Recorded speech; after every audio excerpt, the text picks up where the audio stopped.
Hello and welcome to Wisconsin in Focus, powered by the Center Square. I'm Dan McCaleb, executive editor of the Center Square Newswire service. Joining me today is the Center Square's Wisconsin correspondent, Ben Yount. But before I bring Ben in, I want to let listeners know we are recording this on Thursday, September 7th.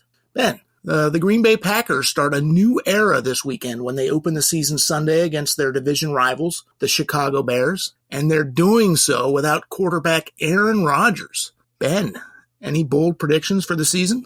I think it's a pick'em between my beloved Chicago Bears and my wife's beloved Green Bay football Packers. And I don't mean that in a good way. I think that we're going to watch two 6-11 teams struggle against one another. It is fascinating to watch as a Bears fan because, you know, the Packers had Brett Favre and Aaron Rodgers, two first ballot Hall of Famers, two Super Bowl champions. 30 years they've had great quarterbacking.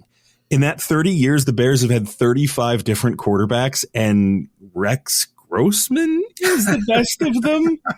And so that's very pathetic. Yes. I love my Packer fan neighbors and everybody, but they're not prepared for that third quarter, 1st and 10. Oh, there's an interception. Oh, there's a turnover. Oh, they're not prepared for those kinds of gut punch losses that we as Bears fans have had to enjoy for years. Hey, we don't know. Maybe Jordan Love is the second coming of Tom Brady.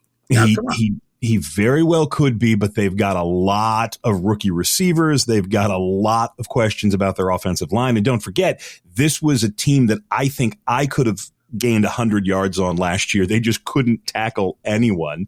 If you're betting on the NFC North, I'm going Vikings in first, the Lions in second. I'm going to pick them between the Bears and the Packers, probably 6-11 for both. Well, you heard it here first, listeners.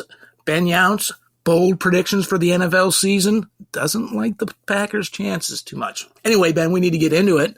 Republicans in the Wisconsin Assembly want to cut taxes in the state to save taxpayers about $3 billion, with a B, billion dollars annually.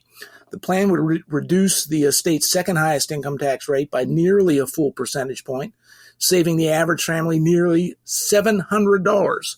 Before you get too excited about that, listeners, though, Governor Tony Evers has already said not so fast. He plans to veto any such legislation that makes it to his desk. What's going on here, Ben? Well, this is a continuation of what we saw during the crafting of the state budget, that Republicans proposed an even larger tax increase. They wanted $3.5 billion in that plan, and the governor called it a tax cut for millionaires. There were a handful of millionaires that would get a large tax cut because, again, the more you make, the more you pay in taxes. And so Republicans tried that line and said, well, of course, but the bulk of the people who would get a tax cut make between, $38,000, $39,000 a year. And yes, up to a little over $405,000 a year. But you can go through an awful lot of communities here in Wisconsin and an awful lot of communities in every state and find people who are making six figures who are squarely middle class. And that was the approach. That was the sales pitch. That was the promise from Republican lawmakers. Hey, we're going to cut taxes for the middle class.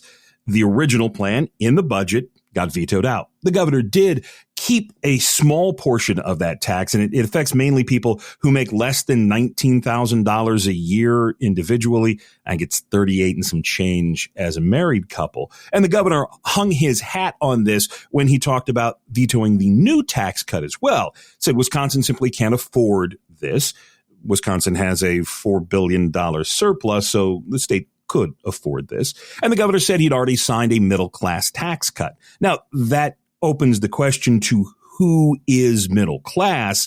And that's a question that neither the governor or really anybody can answer because some of that is subjective. I was middle class when I was making $25,000 a year. I was middle class when I was making $50,000 a year. And I'm middle class now that I don't make $50,000 a year. The really hard part about this for the governor, and this is going to be interesting going forward, is this latest Republican tax cut plan would have essentially made retirement tax-free in Wisconsin. It would have ended the state's income tax on the first $150,000 in retirement income. And that covers the vast majority of people who retire in the state. And so the governor, some of the thinking is the governor jumped on this tax hike early, made it known, I'm going to veto it, and talked about taxes for millionaires in an effort to sort of cut at the knees the popularity of not taxing senior citizens, because it doesn't matter Republican or Democrat. If you don't pay income tax as a retiree in Wisconsin, all of a sudden you get to stay in the state. You don't have to look to move to Florida or Tennessee or warm weather states. And, an awful lot of places in Wisconsin are dealing with population challenges. We're just not a state that's growing. And so the opportunity to say, hey, you get to stay in your house. We're not going to tax you. You get to stay in Wisconsin, hang out with your friends, go down the tavern, play pull tabs. That's really attractive. So there's some sort of, there's a hint of political strategery. And of course, seniors vote. So that's very much so. Potentially politically dangerous for Democrats. Ben, in the time we have left, what was Republican response to the governor's almost immediate reaction saying he's going to veto anything that arrives at his desk that involves a tax cut? It was almost in unison, and in fact, you can imagine it as a chorus, right? Tony Evers doesn't want to give the people of Wisconsin their money back. If I saw that from one lawmaker on Twitter, I saw it from a dozen lawmakers on Twitter.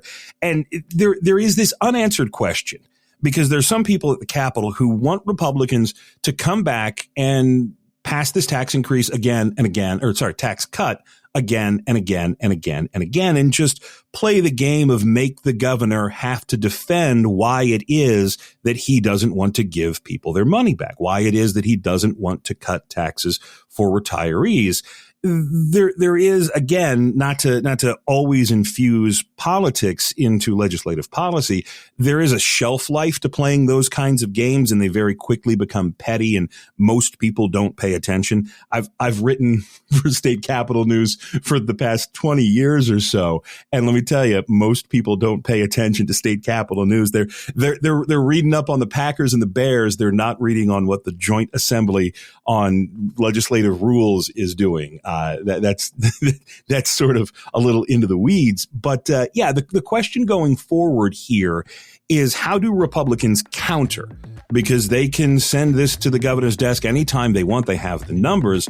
I just don't know that if you keep throwing something against the wall and it breaks, at what point do you realize you're just sort of wasting your own time? Well, listeners can keep up with this ongoing dispute between Republicans in the Assembly and Governor Evers at thecentersquare.com. I also want to remind listeners that it was Benjamin Yount, not myself, Ben Yount, who predicts a not-so-great season for the Packers. So if you have complaints, send them his way, not mine.